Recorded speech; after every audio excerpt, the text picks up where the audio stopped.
Today, as traffic crawls through Colombo's concrete sprawl, it's hard to imagine that giants once walked these same streets. For most of us, wild elephants belong to distant national parks, far from the city. But Colombo's past tells a very different story.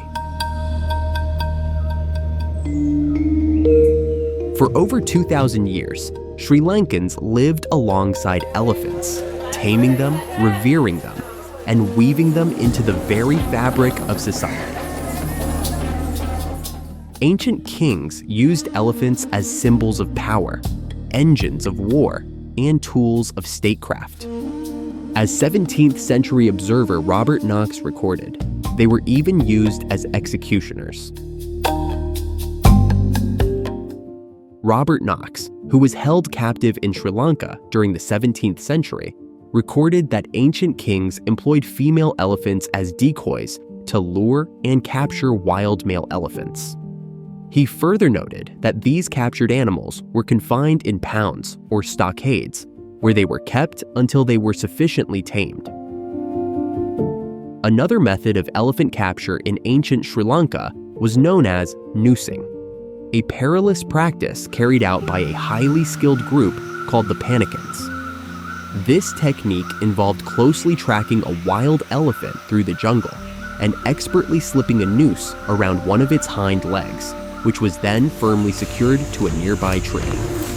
Despite the elephant's attempts to struggle free, escape was impossible. All elephants captured through these methods were housed in royal stables and used for state functions and labor. By 1706, the King of Kandy reportedly maintained more than 300 tuskers in his stables. Despite these practices, the exploitation of wild elephants during the period of the Sri Lankan kings was strictly regulated. Elephants were protected by royal decree, and no individual was permitted to capture, kill, or injure an elephant without explicit authorization from the king. Violations of this decree were punishable by death.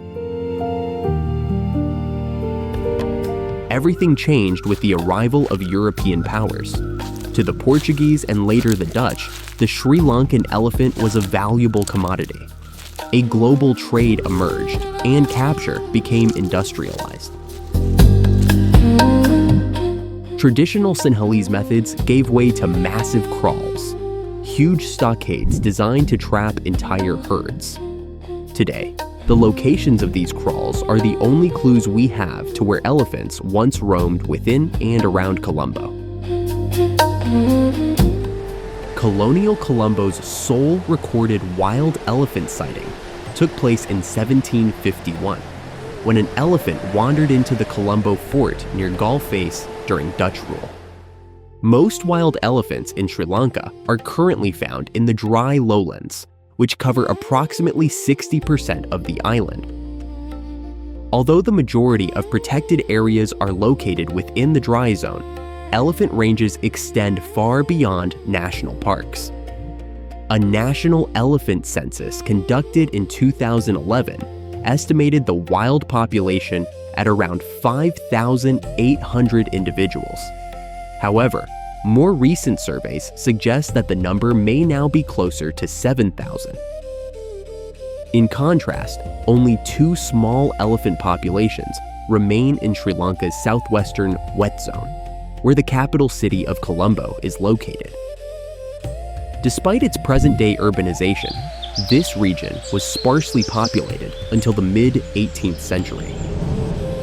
As noted by journalist John Ferguson, large tracts of the southwest were described as unoccupied jungle as late as the 1740s. Historical records further support the presence of elephants in this region. One of the oldest maps of the Colombo Fort, constructed by the Portuguese in 1518, depicts the surrounding outer fort area as dense jungle. When the Portuguese arrived in the early 16th century, elephants inhabited these forests, and Dutch records from the 17th century explicitly mention elephants being captured in the Colombo area. Not only Colombo, elephants were caught down south at Matara too. Beneath the concrete of the modern district secretariat lies a heavy forgotten history. This strip of land was once a final gateway for one of nature's most majestic giants, before they were exiled from their homeland forever. In the 18th and 19th centuries, Matara was not just a colonial outpost, it was the epicenter of a lucrative and brutal trade.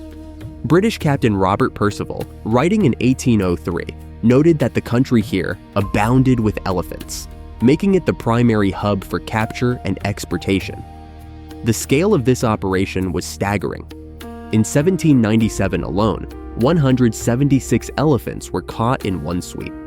By 1807, records show at least 3 elephant kraals or stockades operating within the Matara district. The Matara Fort itself served a grim purpose. While it stood as a defensive structure, its inner walls were designed to hold the wild. Old Dutch maps reveal rows of rectangular elephant stables.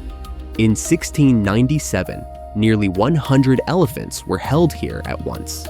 The Nilwala River served as a silent conveyor belt, a natural highway used to float the massive creatures from the deep inland forests to the fort's gates. But stabling was a sanitized term for a process rooted in cruelty. To tame these giants for labor in lands as far as India, they were broken. Subjected to months of starvation and confinement, the elephants were reduced to a state of docility through sheer exhaustion. Only when their spirits were sufficiently dampened were they loaded onto ships, never to see the Sri Lankan forests again.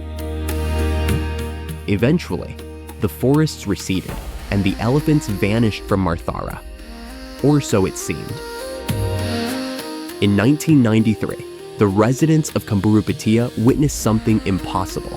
3 wild elephants suddenly appeared in a region where none had been seen for 35 years.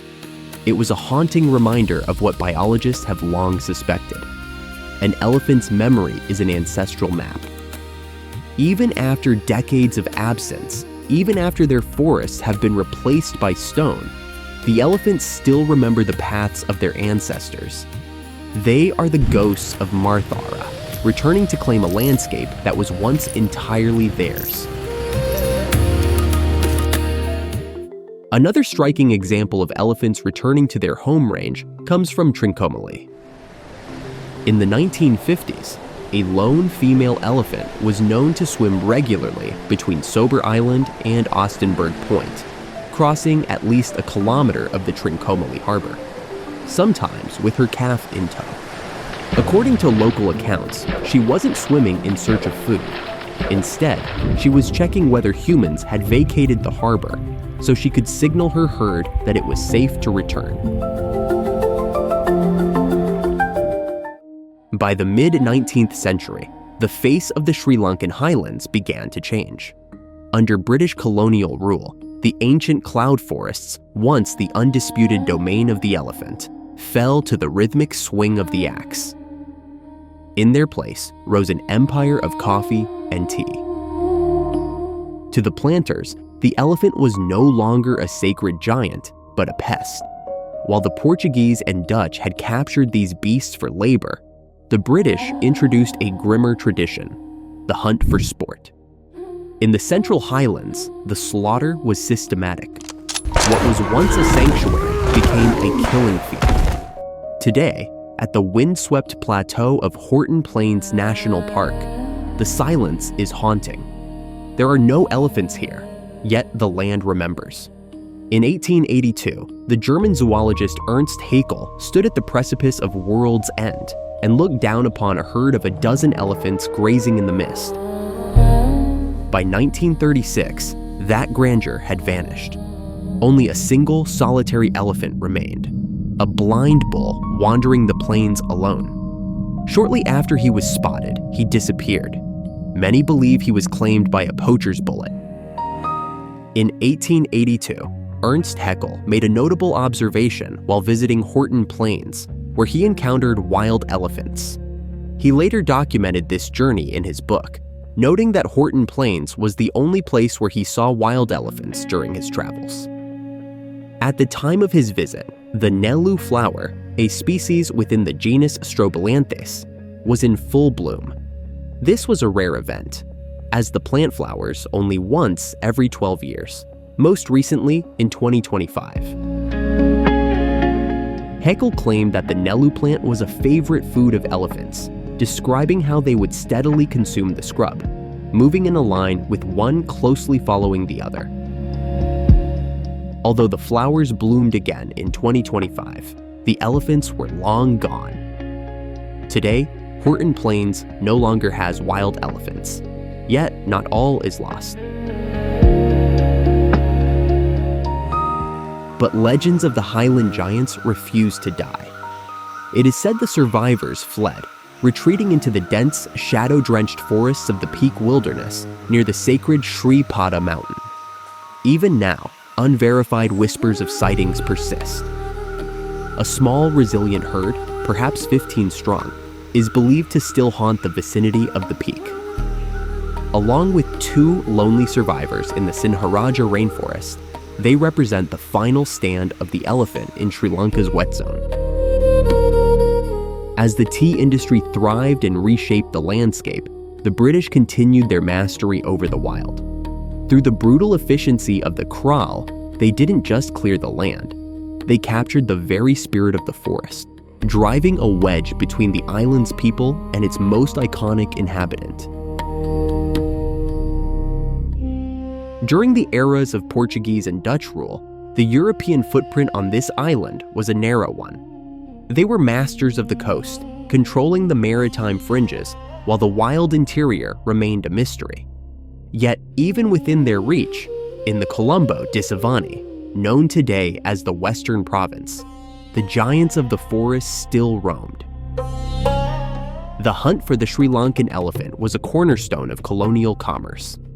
But as the jungle turned into city, the locations of the great elephant kraals, the massive stockades used to capture them, faded into urban myth. Where exactly did these captures take place? History leaves a trail of breadcrumbs. The late scholar P.E.P. Dharaniagala pointed to Vayangoda and Negombo. We see the proof in the exquisite 1785 illustrations of John Brandes. His sketches reveal a complex, multi-sectioned stockade near Negombo, a feat of colonial engineering. Years later, in 1809, British administrator John Doyley would document a kraal in that same region. Once the elephants were driven inside the kraal, the taming process began. This was a dangerous process, since wild elephants would sometimes run amok and cause human casualties. Another compelling illustration depicts a kraal in Sri Lanka. Originally published in an 18th century book by Francis Valentine, the image shows a kraal divided into several distinct sections. Most striking, however, is the banner at the top of the illustration, which states that the kraal took place in 1717 at the village of Horigola. This detail suggests that a wild elephant population inhabited Horigola during the 18th century. Unfortunately, no elephants remain in the area today. According to British administrative records, 3,253 elephants were exported between 1853 and 1894. During the peak of colonial hunting between 1845 and 1859, a further 5,194 elephants were recorded as having been destroyed in the country. At the beginning of the 19th century, Sri Lanka's elephant population was estimated at around 12,000. By the early 20th century, however, Alfred Clark noted that only about 2,000 elephants remained, largely confined to the dry zone. Thus, within the span of a single century, more than 10,000 elephants were lost from Sri Lanka's wild population. Despite this decline, efforts were made during British rule to curb the destruction of elephants. In 1891, an ordinance was enacted to prevent the wanton killing of elephants, buffaloes, and other game. Additional legislation revised customs duties on firearms and imposed taxes on certain hides and horns. Earlier, in 1873, an export tax on elephants had been introduced, significantly reducing the number of kraals and exports. This provided the Sri Lankan elephant with a brief period of respite. However, the reduction of this tax in 1882 led to renewed activity. And it was in that year that one of the last kraals in the Colombo district was held. One of the last elephant kraals in the Colombo district was held at Labugama in 1882. But this wasn't any ordinary elephant hunt. It was a colonial spectacle. At Labugama, a literal kraal town was established. To cater to the elite, locals constructed a temporary town, complete with its own post office, police station, bars, and boutiques. The kraal or stockade, built with heavy logs able to withstand any onslaught, was ready. Overlooking the stockade, there was a massive, multi-tiered grandstand.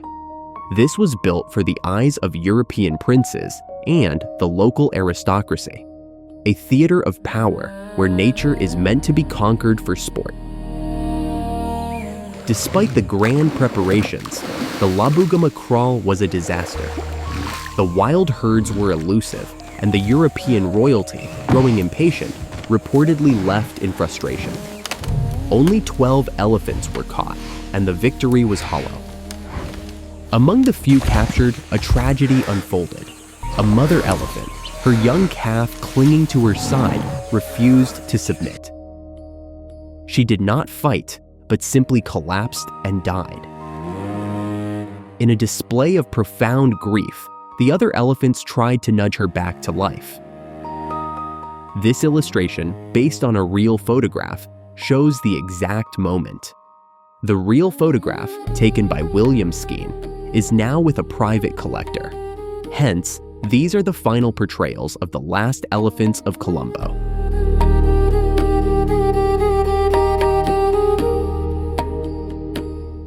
But as the wild gave way to the plow and the plantation, the elephants began to vanish from the western plains. Gradually, elephant hunting shifted towards Ratnapura and Kurunegala. Captured elephants were tamed and employed by humans for a variety of purposes. One of the most notable examples is the annual Kandy Perahera, a grand pageant in which over 200 elephants participate. This historic procession, held in the city of Kandy since 1775, carries the sacred tooth relic of Lord Buddha and remains one of Sri Lanka's most significant cultural events. Historically, elephants were also used in warfare.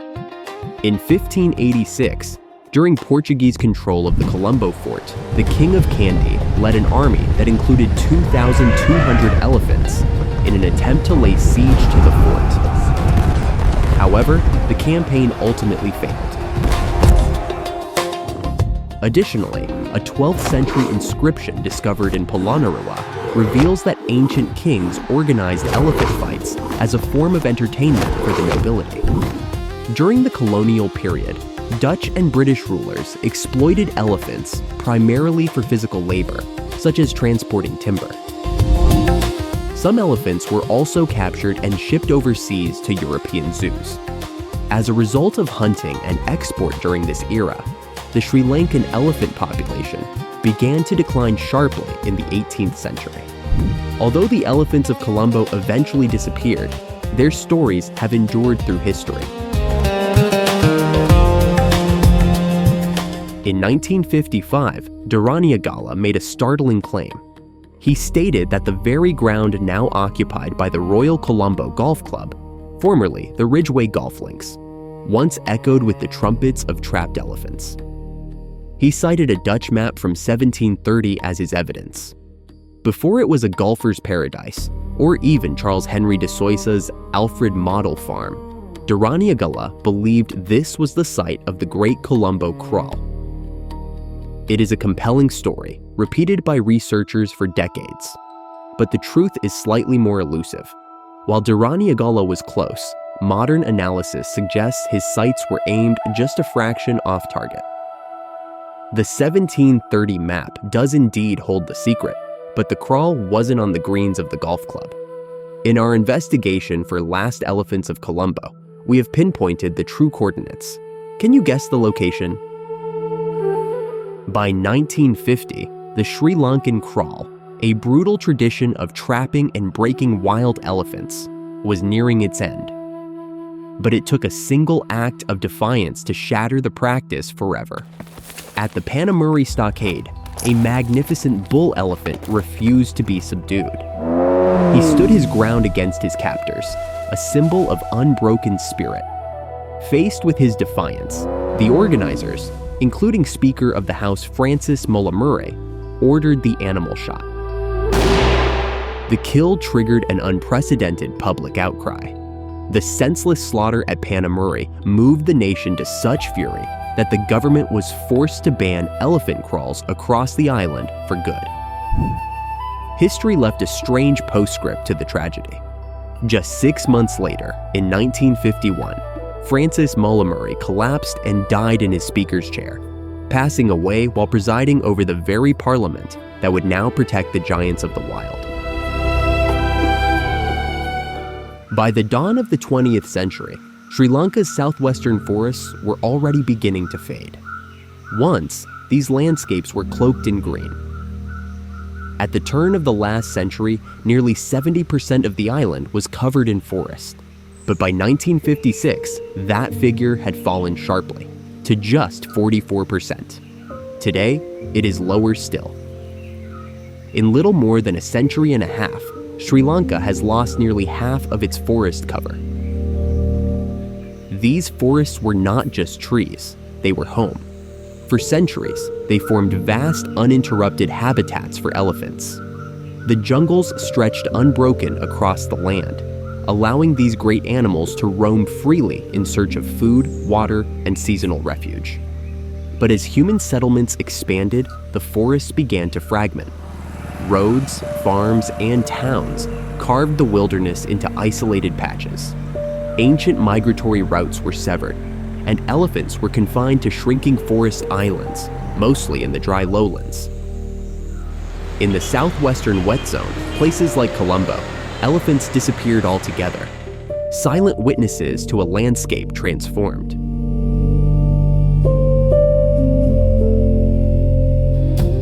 While researching the Last Elephants of Colombo, we uncovered astonishing records, like the 1751 account of a wild tusker storming the Colombo Fort, causing chaos before escaping into the Indian Ocean near today's Galle Face. Where did he come from? How could a wild elephant be so close to the heart of colonial power?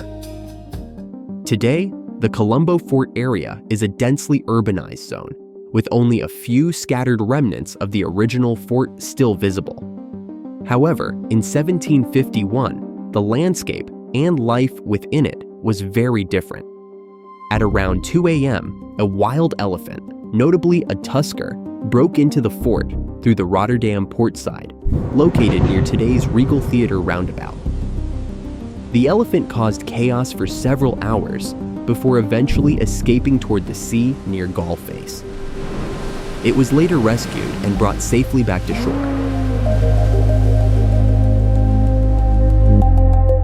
In a 1965 issue of the Royal Asiatic Society, P.E.P. Dharaniagala claimed that elephant kraals were held at the Ridgeway Golf Links in Colombo in 1730. Ridgeway Golf Links was the former name of the Royal Colombo Golf Club, which was officially established in 1896. If elephant kraals did indeed exist in this area in the early 18th century, it suggests that Colombo was once home to a significant elephant population. It may seem plausible that the elephant which entered Colombo Fort originated from this kraal near the golf club. However, this assumption is not entirely accurate. Dharaniagala's assertion was based on a map referenced by surveyor R.L. Brohier, who noted the presence of a kraal or elephant trap near the Colombo Golf Club, rather than within its grounds. Although the map includes a pictorial depiction of this structure, its true nature becomes clear through the annotations on the right-hand side. The encircled site, marked as number 25, is explicitly identified as an elephant kraal. In our book, we reveal more details about this location. By re-examining old maps and forgotten records, this book uncovers the true location of Colombo's last elephant kraal, and, with it, the final footprint of a lost population. This is not just a story about elephants, it's about how a city transformed and what was sacrificed along the way. If you've ever wondered what Colombo was before the concrete, The Last Elephants of Colombo reveals the answers. Discover the history beneath your feet and why it still matters today.